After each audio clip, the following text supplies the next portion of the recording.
ఇప్పుడు వాళ్ళకి అధికారం కావాలి, పోయింది అధికారం. దానికోసం అమరావతి ఒకరోజు కావాలంటారు, ఒకరోజు అమరావతి వేస్ట్ అంటారు. ఆయనే చెప్పాడు మొత్తం తవ్వి అమరావతి నిర్మాణం చేయడానికి ఇంత ఖర్చు అవుతుంది, అవసరమే లేదని చెప్పింది ఆయన ముందు రోజు.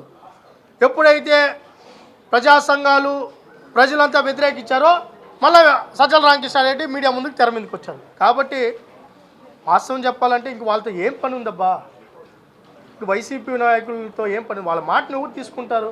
అయిపోయిన సంస్థానం వాళ్ళది, ఇంకా వచ్చేదిలా సచ్చేదిలా అయిపోయిన వాళ్ళ గురించి మనం ఎక్కువ మాట్లాడుకోవడం ఎందుకు?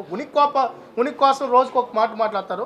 వాళ్ళకి రాజకీయ ఉనికి కావాలి, లేదు వాళ్ళు నిజంగా దమ్ము ఉంది అంటే మేము ఒకటే చెప్తున్నాం, వాళ్ళకి నిజంగా దమ్ము ధైర్యం ఉంటే ప్రజల మీద చిత్తశుద్ధి ఉంటే అసెంబ్లీకి రమ్మని చెప్పి ఆడు చర్చిద్దాం. అమరావతి మీద దేని మీద అయినా, టీటీడీ మీద అయినా కూడా అసెంబ్లీకి రమ్మని చెప్పండి.